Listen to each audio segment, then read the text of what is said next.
Okay, this is part 3 of Federalist 33. Just a reminder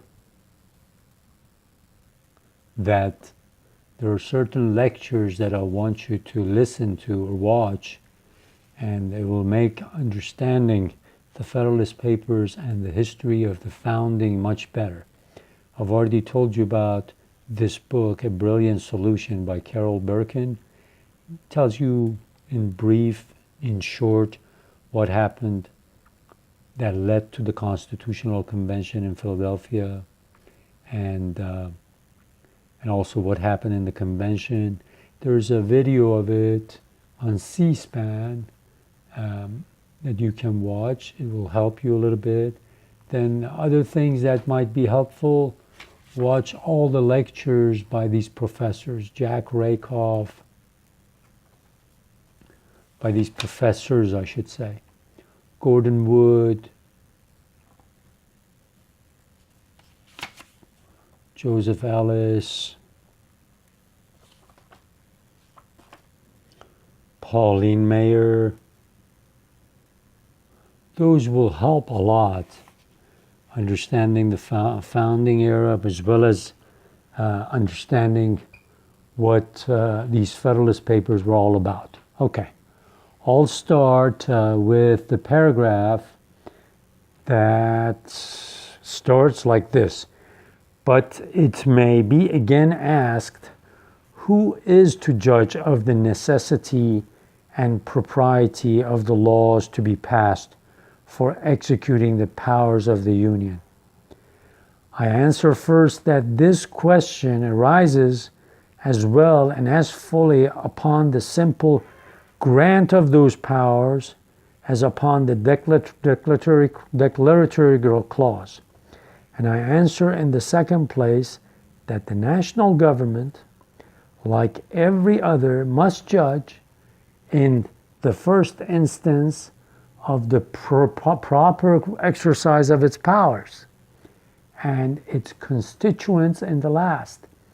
If the federal government should overpass the just bounds of its authority and make a tyrannical use of its powers, the people whose creature it is must appeal to the standard they have formed and take such measures to redress the injury done to the Constitution as the exigency may suggest and prudence justify.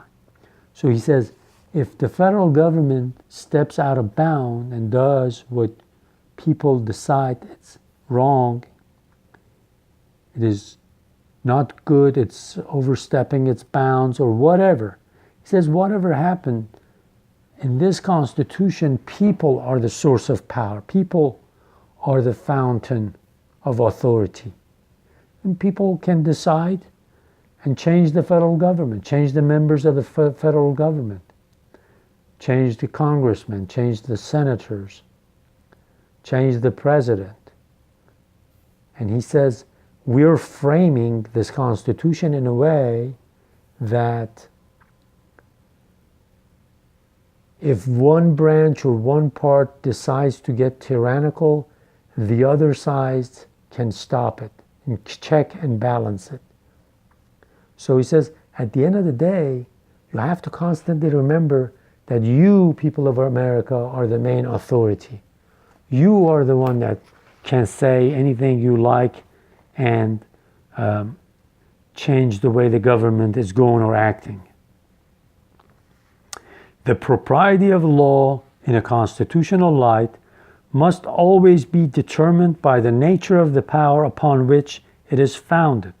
Suppose, by some forced construction of its authority, which indeed cannot easily be imagined, the federal legislature should attempt to vary the law of descent in any state. Would it not be evident that in making such an attempt, it had exceeded its jurisdiction and infringed upon that of the states?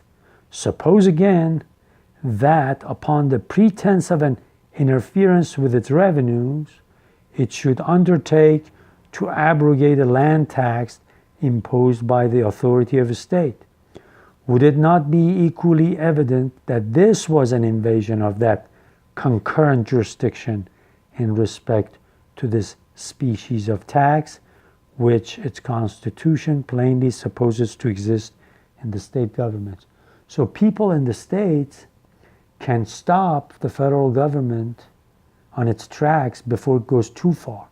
Let's say the federal government passes a law and says one of these states, okay, let's say state of Georgia, cannot pass a tax on land. Federal government cannot say anything about it because this is a concurrent authority. Like we said in the last Federalist, both the federal government and the state government can pass laws that will apply to, let's say, to the land, taxes to the land. So federal government definitely cannot say anything about it. And if it does, we know that it's overstepping its bounds and we can change the federal government. So he says, people, you have ways of dealing with this thing.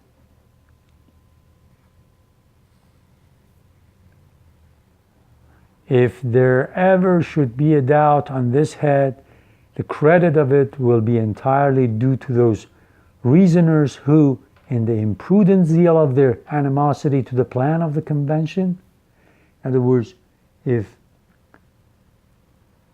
there's any more guarantee than this, he said it's just this crazy things. This is not going to satisfy some of these crazy people that are just criticizing this Constitution. When he says the plan of the convention, it's the plan of the Constitution that came out of the convention, Philadelphia Convention. He says they're just like zealots. They're just overbearing and they don't listen to reason. They're wrong-headed and they just constantly want to criticize. They're not criticizing it logically, based on reason. And the next paragraph will say, but it is said that the laws of the Union are to be the supreme law of the land.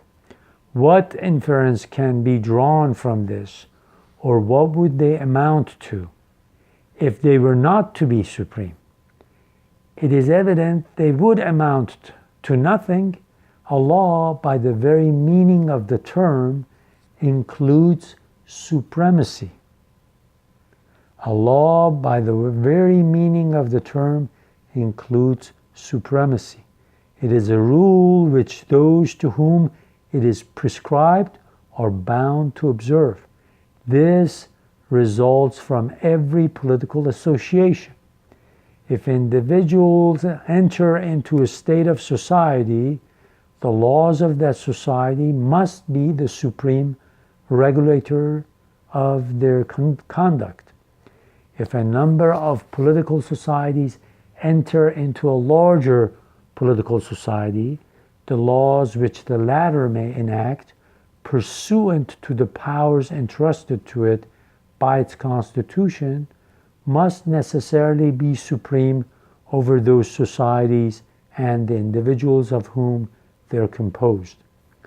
It would otherwise be a mere treaty dependent on the good faith of the political parties and not a government, which is only another word for political power and supremacy.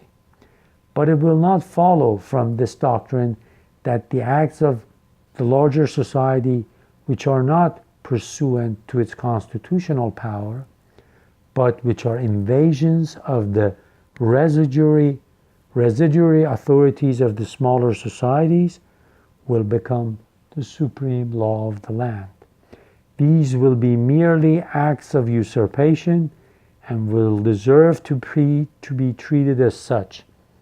Hence we perceive that the clause which declares the supremacy of the laws of the Union, like the one we have just before considered, only declares a truth which flows immediately and necessarily from the institution of a federal government.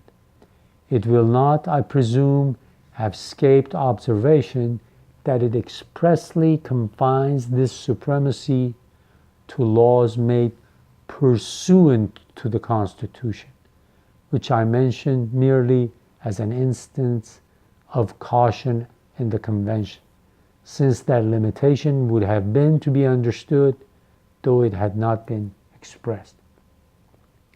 So again, he says, by definition, you have to have a law that's the supreme law of the land.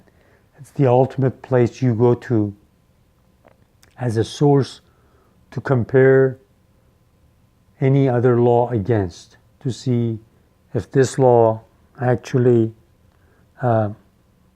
is okay with the supreme law of the land. Otherwise, the law is null and void if it does not.